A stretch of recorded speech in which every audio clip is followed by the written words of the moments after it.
Okay, hello everyone from St. John's, Newfoundland and Labrador. My name is Janet Herron, and I'm an Alumni Engagement Officer at Memorial and your host for today's MUNalum 101 webinar on social enterprise. I'm here with Dr. Gillian Morrissey, Acting Manager of Memorial's Center for Social Enterprise. I know those of you who are attending can't see exactly who else is in the room for the event, but we do have a full house. We have over 125 registrants, and now we have almost 45 people in the event right now, and more joining every second, so we are delighted about that. We will begin today's event, as always, with a land acknowledgement. We acknowledge that the lands on which Memorial University's campuses are situated are in the traditional territories of diverse Indigenous groups, and we acknowledge with respect the histories and cultures of the Beothuk, Mi'kmaq, Innu, and Inuit of this province. We encourage everyone to reflect on these lands from where you are located and the Indigenous peoples for whom these lands are traditional territory. At the Office of Alumni Engagement, we are focused on offering many ways for you to connect with Memorial from anywhere in the world, and we're working diligently to create opportunities to celebrate, socialize, mentor, learn, and advance both your career and improve your life. MUNalum 101 was born out of the need to reach out to alumni during the height of the pandemic. It has since evolved to become a cornerstone of our alumni engagement activities, offering the latest information on key topics from Memorial University's own experts. Embarking on new and exciting ways to build relationships within our Memorial family of over 100,000 members is vital to our evolution as an institution. Alumni are the drivers of economic, social, and cultural development across the province and beyond. So please consider getting involved with our programming. You can be a mentor with 10,000 coffees, discover opportunities to meet up with expats through Global NL, and our online book club Coastlines features a stellar selection of Newfoundland and Labrador authors. And you can find more details about all of these programs on our website. Thank you for joining us today for our discussion about social enterprise, loosely defined as business practices that make a positive impact on local communities. Just a few housekeeping issues. A brief Q&A will follow the presentation. I will be monitoring the Q&A function, which you will find at the bottom right side of your screen. So please try to keep your questions short, and I encourage you to post questions as soon as possible. Don't leave them to the last minute. You can also post questions in the chat if you prefer to do that. And you are not able to unmute your microphone or turn on your video. So the questions have to be written in. We are streaming live, but we are also recording this event, and you will receive a link to the event in a follow-up email if you would like to watch it again or share it with your colleagues. And it's my great pleasure to introduce our special guest today. Dr. Gillian Morrissey is the acting manager of Memorial Center for Social Enterprise and is a social entrepreneur in her own right, having founded and managed 2 community music ventures in St. John's, Project Grace and the Bethany Center for Arts and Community. Dr. Morrissey holds a doctorate of musical arts from the University of Toronto, an artist diploma from the Royal College of Music in the UK, a Master of Music from Memorial, and a Bachelor of Music from the University of Ottawa. She's also a sessional lecturer in both the business faculty and the School of Music at Memorial, and maintains a busy freelance career as both performer and pedagogue, having performed in concert halls around the world and researching topics related to contemporary music practices and the intersection of community, music making, and social innovation. So I'm just going to load up Gillian's presentation, and we're going to let her take it away. Just one second.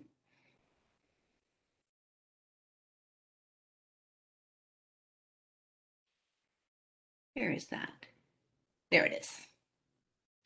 Okay, Gillian, and Gillian, you now have the controls, and I'm going to mute myself and turn off my video.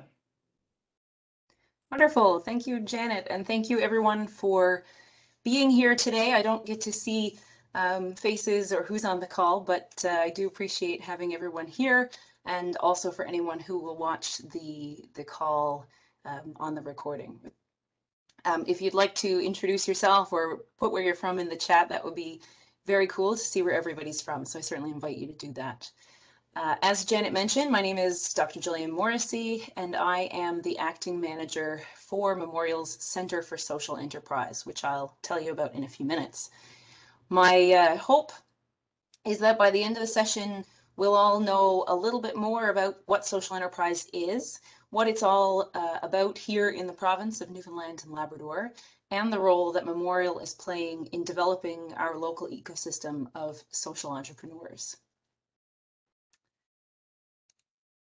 So first off, what is social enterprise? This term, social enterprise, and related phrases and words such as social change, social innovation, and social entrepreneur have become popular sort of buzzwords in today's society, but they can be confusing and hard to understand. So I'd like to invite everyone, if you're on the call, to share in the chat a few words or phrases or what you understand social enterprise to be, or perhaps your interaction, if you know of any, that you've had with social enterprises. And so please share in the chat if you wish, and while we wait for those answers to roll in, what I'll do is tell you a little bit about the center. So the Center for Social Enterprise was founded in 2016. It's housed here in the Faculty of Business Administration on the St. John's campus of Memorial University. We are a collaboration between 3 faculties or schools here at Memorial. So the Faculty of Business Administration, as well as the School of Music and the School of Social Work. And that might seem a little bit interesting or perhaps strange to some folks, but I think it lends a really good perspective of the interdisciplinary nature of what social enterprise is. So we've got, thank you, Denise, added a comment there, generating income to make an impact on the community. Very good. So Denise has made a really good contribution here on what social enterprise is. If anyone else has any thoughts on the concept, I certainly, or the other phrases I mentioned, certainly invite you to contribute. Social enterprise, normally nonprofits that work for community members. Yeah, that's a really good one. Oh, and Phil Rendell, promoting social responsibility. Yeah, great to see. More comments coming in. Business that could be for profit but serves a greater purpose. Absolutely. In terms of community enhancement. These are great answers, and you're all on the right track. Keep it coming. And so many of these things that you're already saying, you clearly have a concept of what social enterprise is, and that's fantastic. So in very, very simple terms, social enterprise is the idea that business has the power to do good in this world, and that we use business mechanisms or functions to to create change. So unfortunately, there's no universally accepted definition of what social enterprise is, and we don't have any legal definitions in Canada, although several provinces across this country have come up with legal forms of business that support these efforts. The key concept that we want to focus on, of course, as folks are mentioning here in the chat, I see Dr. Lloydetta Quaco, fantastic, is there in the chat as well. So the key focus that we want to take here is that we generate revenue through trade, so some business activities, that we then reinvest those funds into the company so that we can pursue a social mission or purpose. But this can take many forms. So the continuum you see here on the screen shows how some forms, not all, but some forms of social enterprise or social purpose business might fit into the spectrum between what people most commonly know, so being nonprofit, charitable type work or charities, and then traditional for-profit commercial enterprises. So you can see that there's a bunch of different ideas of how that might play out. And this is not exclusive, but gives you an idea of some of the forms that social enterprise can take. Okay, so one of the most important concepts here referring to this generation of revenue and reinvestment for social mission is the triple bottom line. Again, you may have heard people talk about this, perhaps not quite understanding or wondering about what the 3 parts of that are. Within the world of social enterprise, we talk about this all the time. Triple bottom line, 3 bottom lines instead of just one. So in traditional commercial business, social enterprises, traditional commercial businesses pursue that financial bottom line, right? You're going to turn a profit and generate revenue for the company and the shareholders. In social enterprise, we not only pursue that financial bottom line, but also seek to achieve social and environmental goals as well. And these are often referred to as people, planet, and profit. The financial goals, most people understand that relatively easily, of course. You want to maximize the amount of money you bring into your business, you're generating revenue, you're turning a profit, perhaps distributing to shareholders, earning an income. Environmental goals, we're in the COP26 climate summit now in Glasgow. All the countries, are participating and talking about this, so I think it's top of mind. But of course, we recognize that environmental goals could include things such as reducing carbon emissions, or keeping waste out of landfills, or removing microplastics from water. Those are easier to define and understand. Social goals tend to be the thing that people get stuck on a little bit more frequently. They can be harder to define, but some good examples that we see here within our own community, and that I'll share more examples of later, include things like working to solve food insecurity, ending homelessness, or building resiliency in young people, and even preserving heritage and culture. This concept of triple bottom line is one of the key differentiators between social enterprise and other forms of business. Okay, so why Newfoundland and Labrador? That's an error there. I should say Newfoundland and Labrador. This is really important. Here in this province, we have a long history of organizing for social good. And what I mean by that is a collective action to improve the lives of others in our communities. So there are a few kind of key people and activities in our history that show us a transition into this as a modern day movement as well. So the first one I'll highlight here is Sir Wilfrid Grenfell. When Dr. Grenfell arrived on the coast of Labrador in 1892, he found these fishing villages with populations in the tens of thousands, but not a single medical doctor. He, as many people know, quickly committed himself to improving the medical, economic, and spiritual needs of fishermen and the families that were living in these communities. He went on to build the region's first hospital and improve the social, health, and economic status of those who populated that area. But beyond that medical mission, he also sought to improve the social services, and this involved generating or building an industry where none existed before, beyond fishing. This initiative enabled residents to sell homemade goods like hooked rugs and knitted items in retailers all across North America. And this leads me to Nonya, which some folks may be familiar with. There's a retail shop on Water Street. And Nonya, that stands for the Newfoundland Outport Nursing and Industrial Association. It was incorporated as a nonprofit in 1924, and it was established to help Newfoundland outport communities have access to health services.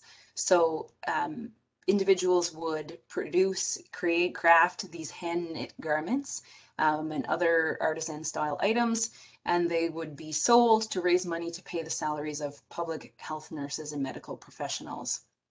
In 1934, the Newfoundland government took over the healthcare portion of Nonya's operations, but anyone familiar with the downtown knows that they still do this artisan crafting and retailing of the crafted goods, and much of the work continues in the exact same tradition as it started in 1924. I also want to take this moment to acknowledge the history of Indigenous ways of knowing, being, and doing within this province and across the country and the world. Particularly, I want to highlight the concept of 7 generations, whereby the decisions that we make today should result in a more sustainable society that is beneficial for children of 7 generations into the future.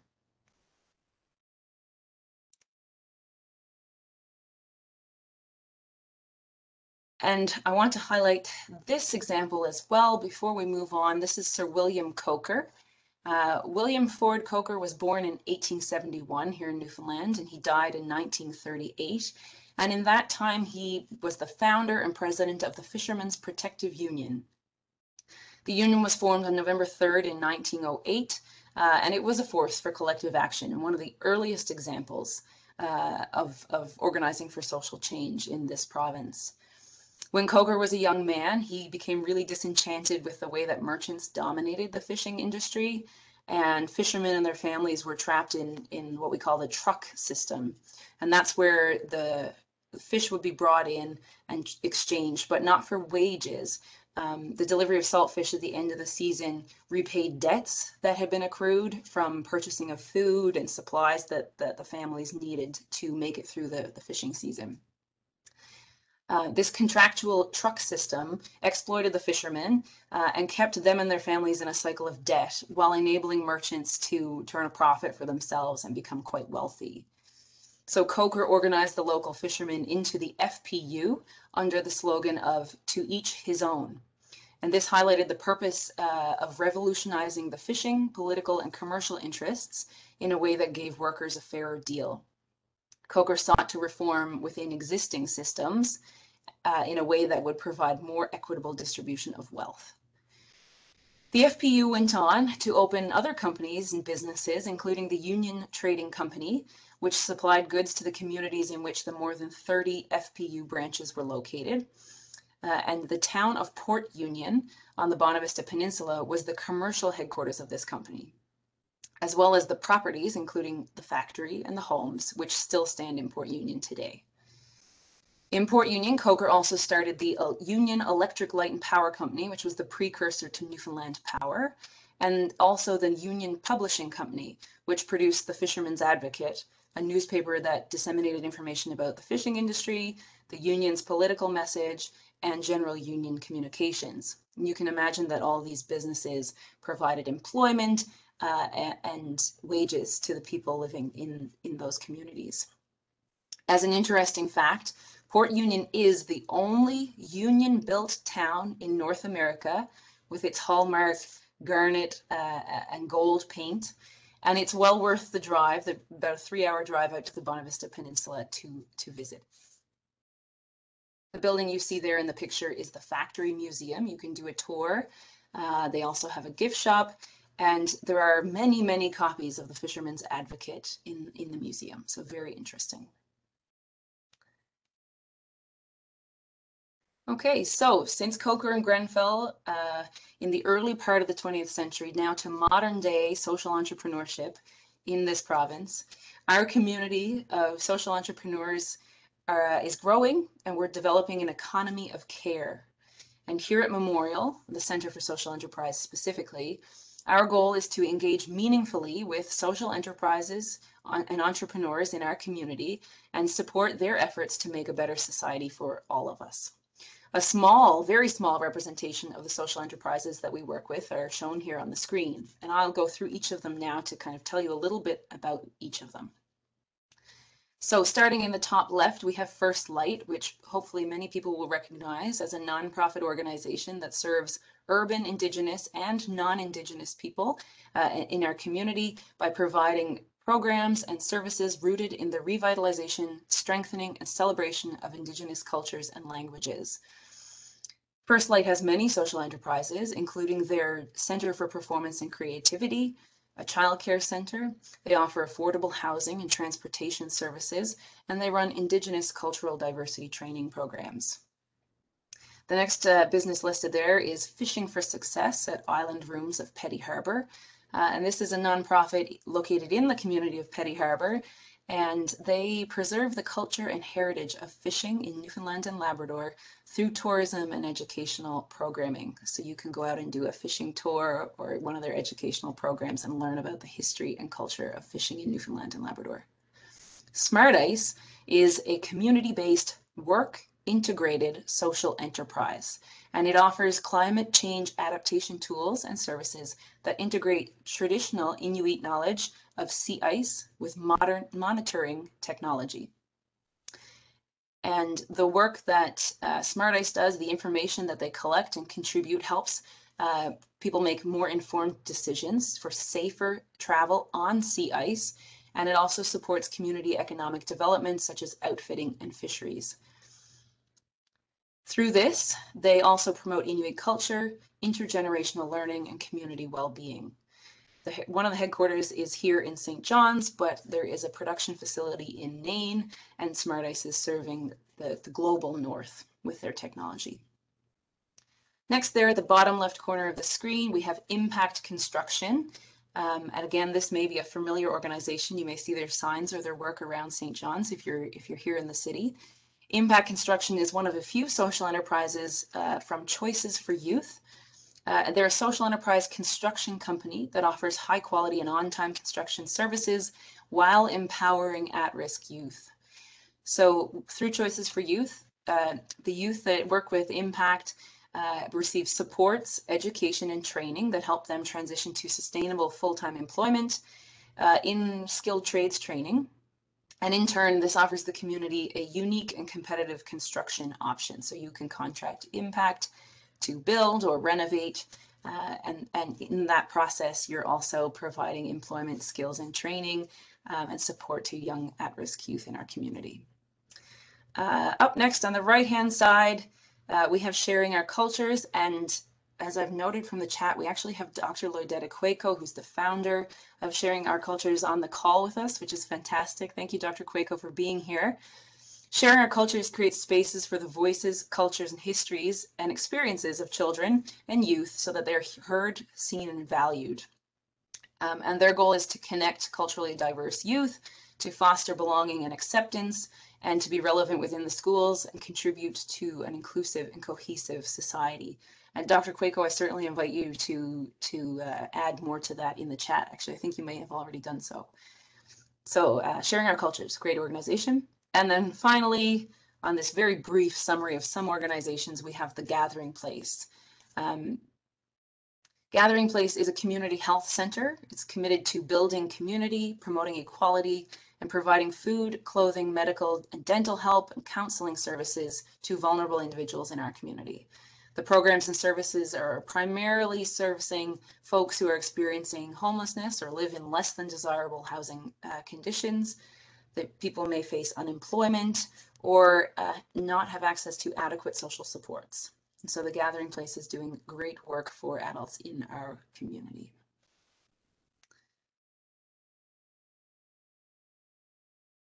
Okay, so social enterprise here at Memorial. Memorial University is a leader in social enterprise in Canada. Here at the CSE, the Center for Social Enterprise, we run numerous programs and provide opportunities for students to learn about and interact with social enterprises in our community. Our flagship program is the Work Experience in Social Enterprise program. We call it WEESY, and it offers paid placements for students at both undergraduate and graduate levels from all disciplines. So there's that interdisciplinary piece again. All disciplines here at the university to share their skills and go out and work in a local social enterprise, helping that organization achieve goals or move the needle on a particular project they may be working on. Our latest endeavor here at the CSE is the Social Ventures Incubator. Student entrepreneurs with their own social startups can apply to be in the incubator, where they will receive one-on-one mentoring with a business advisor, which is typically a local social entrepreneur business person, as well as participating in workshops, courses, and training that help them hone their skills in this area. Our entrepreneurs are aiming to scale their impact so that they can create lasting change in their communities.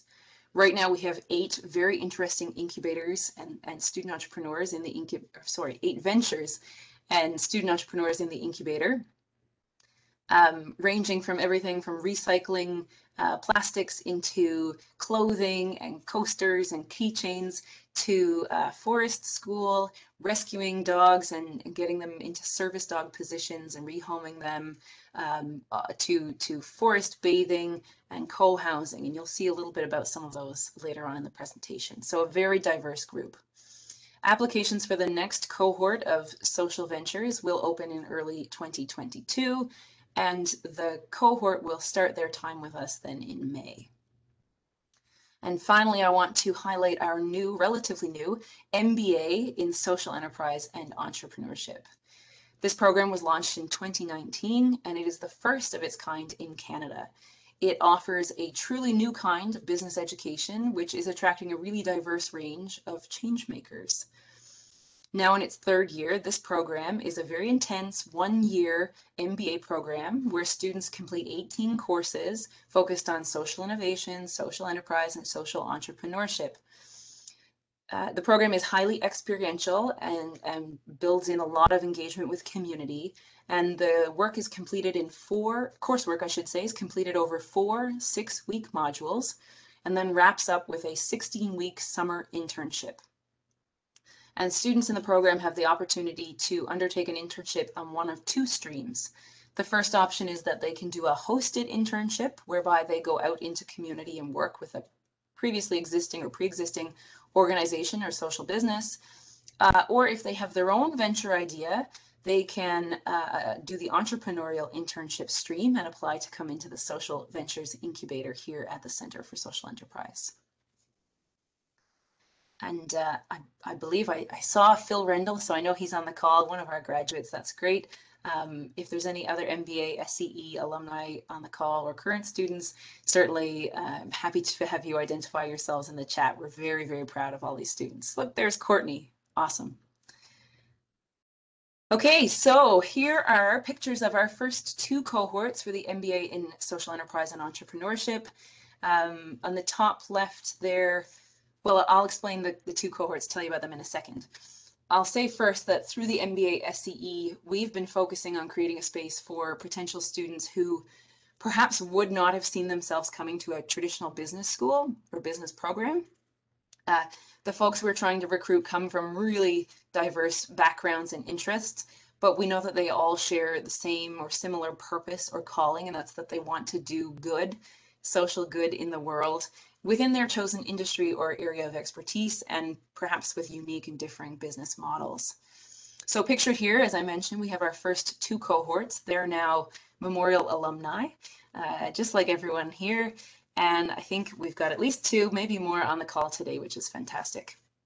So the first cohort, pictured in the top left corner, myself and Nicole Hellwiger in this picture, as well as along with John and, sorry, I think it's just, nope, John is there too. John and Peggy Fisher from Port Rexton. But the cohort you can see is an interesting group of people. We had international students from Iran, the US, Nigeria, and Belize, as well as many Canadians. And they came together with backgrounds in finance, engineering, computer science, social work, regular science, business, arts, education, music, environmental design, theology, and public history. The second cohort, they're in the bottom right corner. So we have Courtney Rousel from the first cohort, and then Phil Rendell's here from the second cohort. Second cohort had international students from Mexico and Ghana, along with Canadians, and backgrounds in recreation, psychology, neuroscience, business, social work, dentistry, engineering, the arts, library and information sciences, and social responsibility. The third cohort in the program is currently just started their second module of academic coursework. They're also an exciting group of change makers, and we look forward to sharing more about their journey and what they're up to in the near future. We have many amazing, wonderful graduates from this program, and I'm going to highlight 3 of them for you today, although really this could be any 3 because they're all doing incredible work out in community across North America, creating change and improving the lives of others. But here's a couple you might be interested in. So on the left, we have Nora Trask, who's an alumni of the first cohort, 2020. Nora is a co-founder of Cloudberry Forest School, which is Newfoundland's first forest school. And in the spring of this past year, it was announced that Nora and her team are recipients of $450,000 in funding from the Lawson Foundation as part of the foundation's outdoor play strategy. The 3-year funding is partnership with the O'Brien Farm Foundation in St. John's, designates Cloudberry and all of its programs as a living laboratory through which observers will explore and inform the potential for forest and nature schools to be licensed in Newfoundland and Labrador. Wendy Reed Fairhurst, here in the middle, also an alumni from the 2020 cohort, is founder of Co-Housing Newfoundland and Labrador. It's a group which is working to develop the first co-housing community in the province. Wendy and her group have recently purchased 58 acres of land in Portial Cove, St. Phillips, and are preparing to build a diverse, multi-generational community. I practiced that a lot this morning. Anyway, where residents are going to live in their individual own homes, but have access to indoor and outdoor common space that encourages interaction and community-oriented living. The plan for the community is to build healthy homes where they grow and raise their own food, utilize sustainable energy technologies, share resources, and a space to promote active lifestyle in all 4 seasons. A universal design for this community is intended to empower all ages and allow for aging in place, which is wonderful. And our third member on the slide here, but in the chat as well, is Phil Rendell, graduate, recently convocated only a few weeks ago, who is now the manager of knowledge and scaling at Sport for Life Canada, which is based out of Vancouver, BC. Phil completed his internship with Sport for Life this past summer and was then hired on as the manager of knowledge and scaling, where he'll be responsible for scaling the operations within Sport for Life's knowledge and mobilization department. Phil will be working with marketing and sales to help scale out Sport for Life's e-learning offerings, as well as their workshops and their Play Builder platform. And I see there's some links and some cheering for our MBA SCE alum in the chat. That's wonderful. Thank you, Janet, for sharing links to O'Brien and Co-Housing, O'Brien Farm with the Cloudberry Forest School and Co-Housing NL. You certainly can find all of these organizations' social media and websites, and I'm sure these folks would be happy to talk to you if you reached out.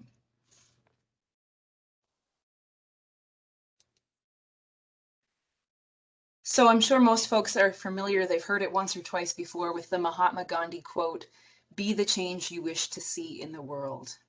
Here at MUNalum, we believe in that idea wholeheartedly. That's why our university is committed to community engagement and why our Center for Social Enterprise actively engages with students and community in impactful enterprises that are creating positive social change in this province and beyond. At this point, I'd like to invite you all to be the change in your own small, perhaps large way this upcoming holiday season. And again, here's one of our community partners, Guide to the Good. And you can check out Guide to the Good's website, which is a great directory of local businesses, so retail operations, restaurants, and then experiential or events where you can support social and local business. So I certainly encourage you to check out Guide to the Good in this lead up to holiday season. And if you're going to be doing any purchasing or spending of money that you invest in these social and local companies. I'd like to thank you all for taking the time to be here with us this afternoon. We certainly invite you to check out our website, the Center for Social Enterprise, at mun.ca/social-enterprise, or connect with us via our Facebook or Twitter pages. And if you'd like to connect on a more personal level, you can certainly reach out to us by email, socialenterprise@mun.ca. It's been very enjoyable to share some information with you today. I look forward to answering some questions and having a chat. If you do have any more comments or questions, certainly there's still time to put those in the chat. And I look forward to speaking with you, or perhaps you'll apply to come back to the MBA SCE at some point. Janet, I'll turn it back over to you.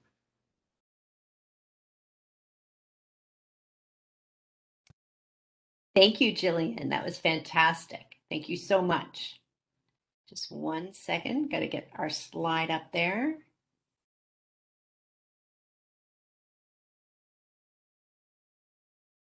Just popping up our slide for our sponsor. But first, I just wanted to say thank you to Gillian for that informative and fascinating presentation. Wonderful to hear about the success of graduates like the Cloudberry Forest School, and Wendy's co-housing project is really fascinating and exciting.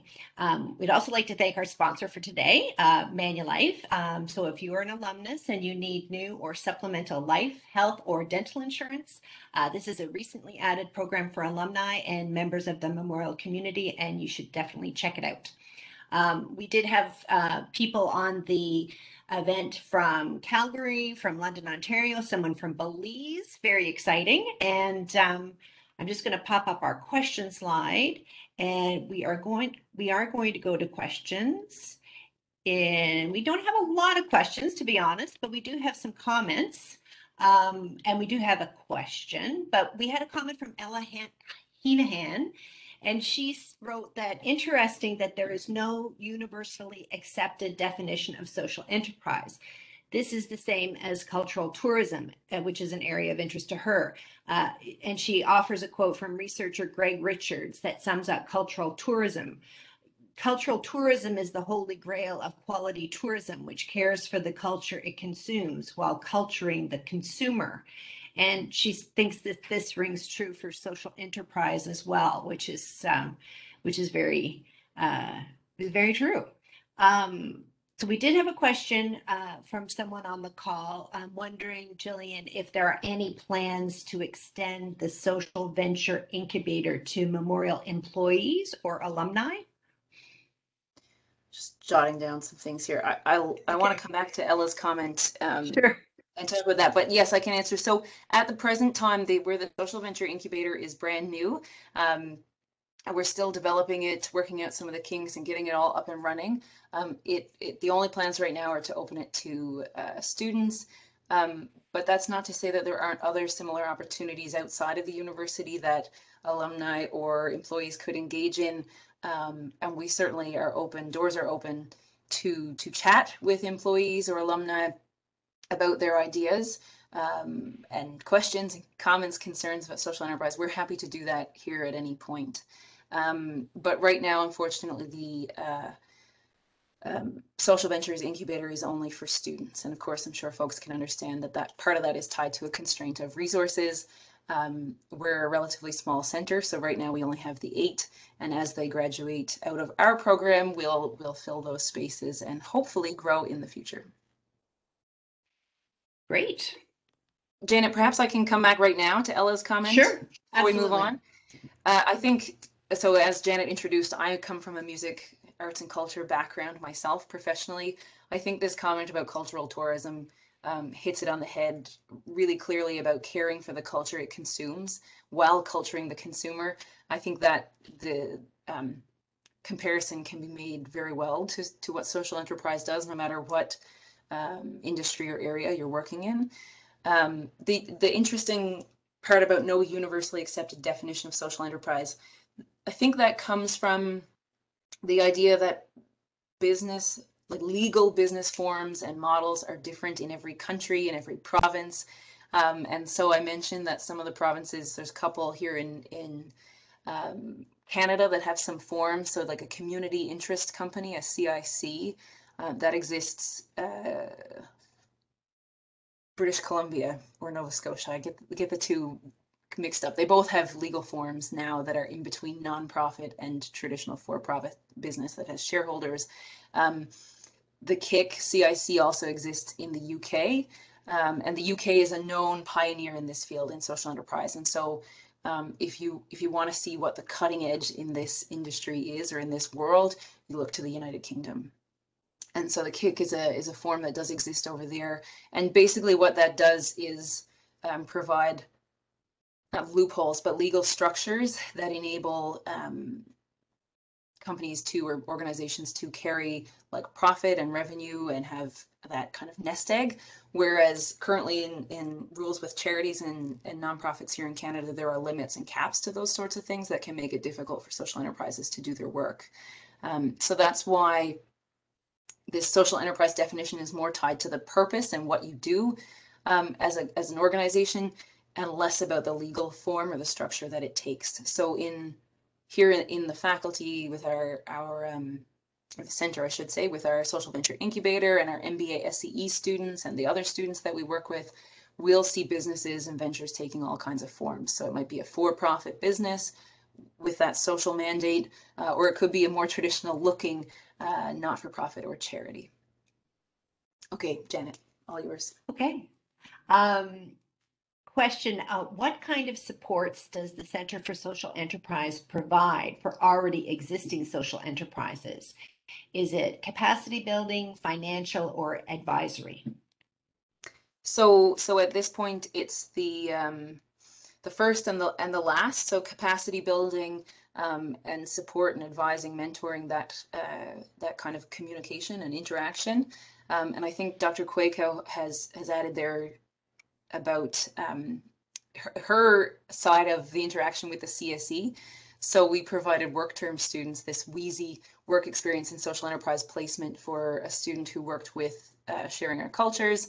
And that comes with financial support. So we provide funding for that student to be paid to do that work.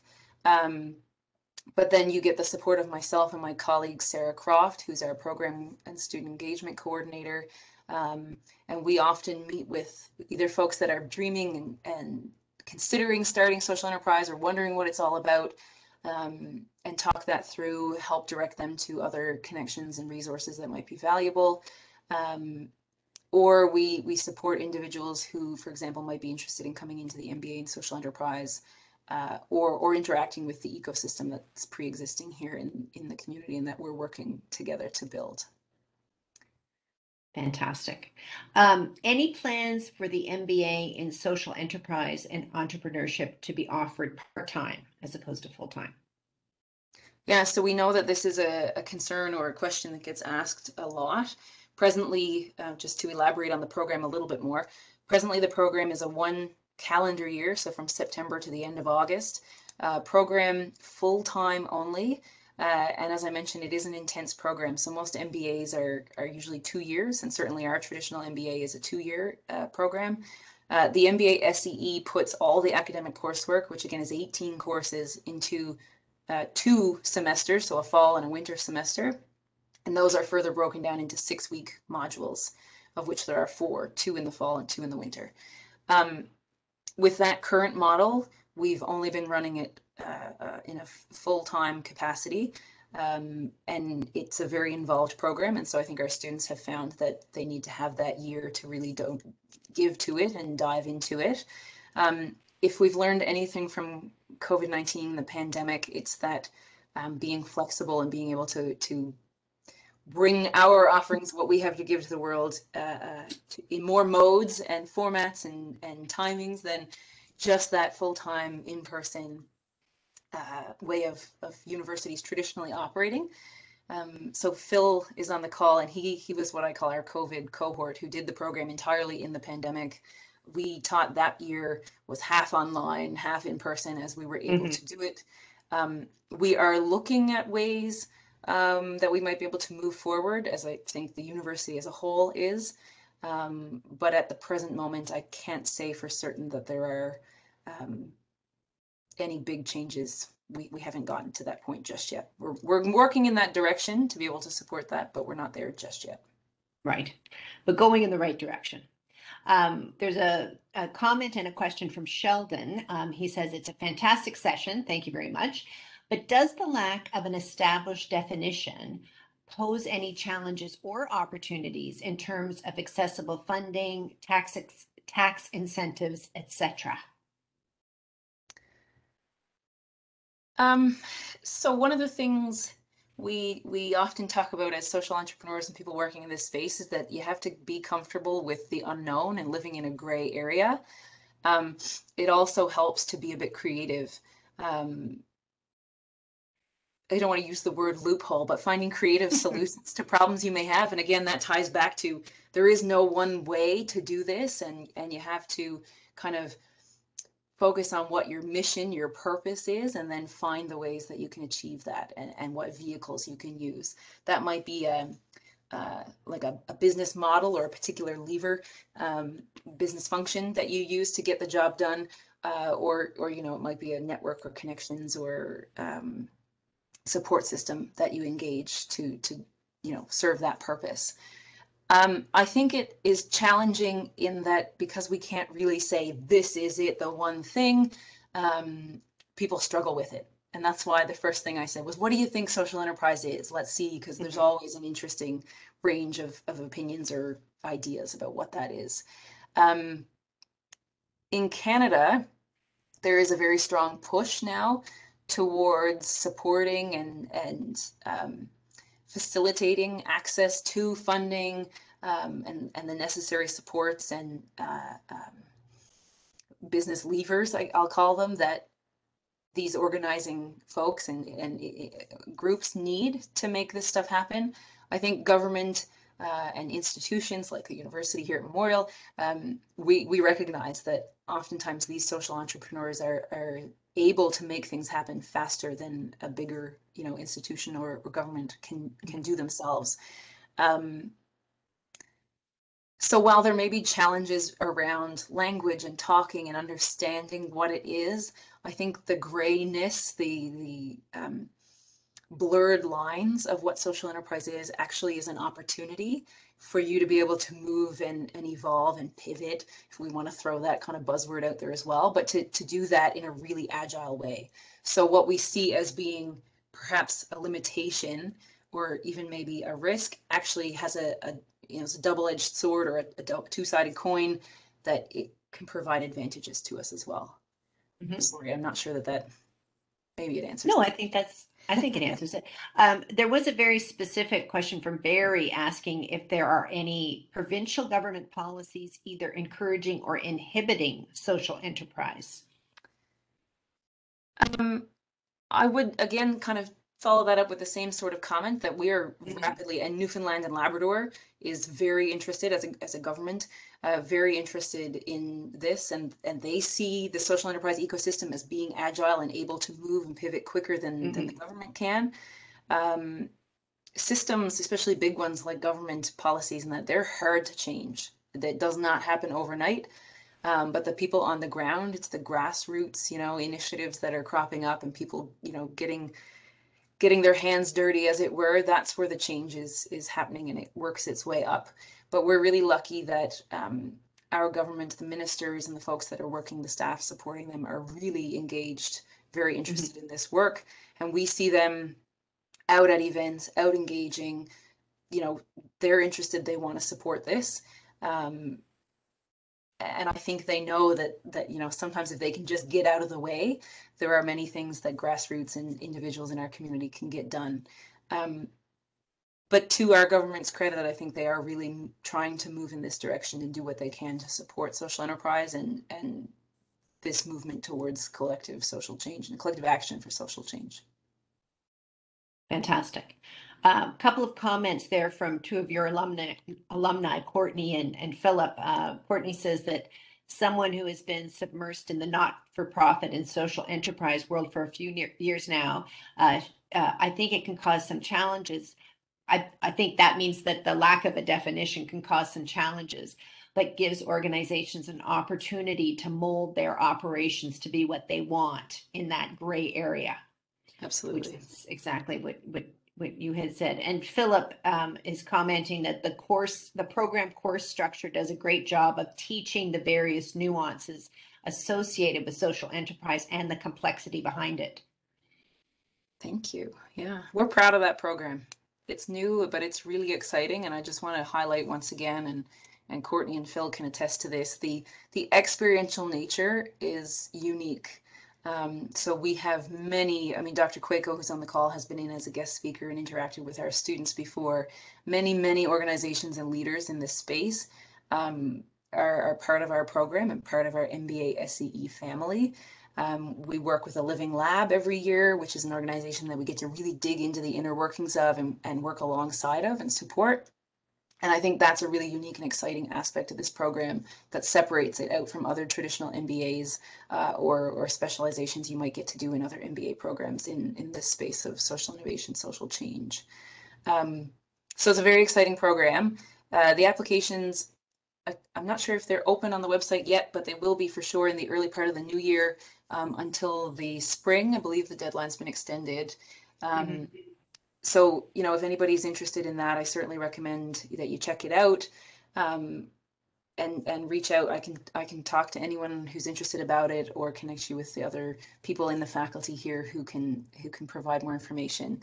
And the other thing I'll say on it, and so Courtney comes from a business background. She's one of our undergraduates, alumni as well. Phil comes to it from a totally other background. But what I want to reiterate is that we want diverse backgrounds. So if you're an artist or a social worker or an engineer or anything, don't think for a second that that doesn't make you eligible.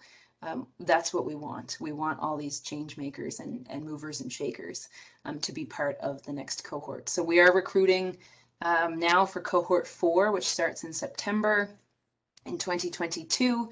And we'd love to see another great group of diverse backgrounds and perspectives coming into that cohort. Fantastic. And I think we have one last question from Kathleen Patterson before we wrap up. Kathleen's asking if many traditional business organizations are starting to look to embrace and integrate social responsibility, social enterprise, and trying to do that by partnering with a social venture. Is there any examples of that? Yeah, I think there is a worldwide movement towards this. Maybe in previous decades, not so much. But now we see that coming through as a principle amongst many businesses, whether they would clarify or call themselves a social enterprise or not. This corporate social responsibility and social purpose mandate or imperative is really coming through strong in a lot of businesses. I think part of that we owe to our young people, and young people like Courtney and Phil, who are coming up through the ranks and learning all about this stuff and wanting to get out there and create change. And we see that we're in a time called the Great Resignation right now. And I think that the world over is seeing that young people and older people too, but young people in particular, are not going to tolerate the status quo anymore.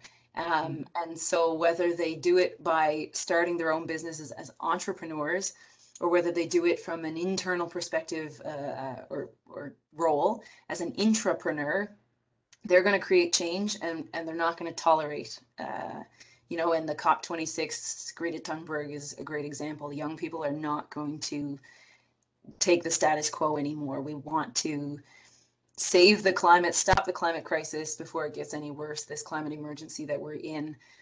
We want to make change, make lives better for our communities and people in our communities.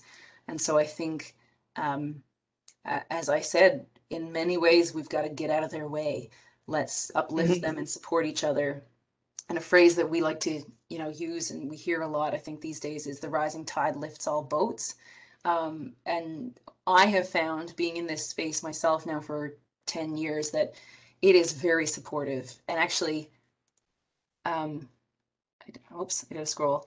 Yeah, Phil has sent me a comment and said, feel free, you know, he'd be happy to chat to anyone who's interested in the student perspective of MBA SCE. And that right there is exactly what I'm talking about. People want to help and want to support. So whether you come to the center and we chat with you if you're interested in social change and social enterprise, or whether we connect you to the ever-growing, rapidly growing network of people in this space, I think the change is coming fast and furious, and it's growing every day, that momentum. And so we're going to see a society, hopefully in my lifetime, but you know, further beyond that even, that is focused on this, and traditional status quo business is going to hopefully go out the door. I think that's such an incredibly positive note to end our event on, Gillian. Thank you so much. I'd like to sincerely thank you for giving of your time and sharing your expertise with us. And thank you everyone for attending and for your fantastic questions. I've just popped up that last final slide. We do have some upcoming events.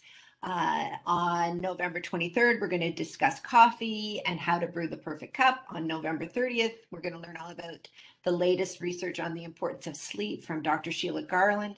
And coming up in December for MUNalum 101, Dale Jarvis is going to talk about Newfoundland and Labrador holiday traditions. And we're also going to learn all about the legend of Santa Claus from a folklorist. So thank you all for coming and to the event and for your questions. Thanks again to Gillian. And we'll be sharing a link to this event and some further resources in an email. Okay, thank you.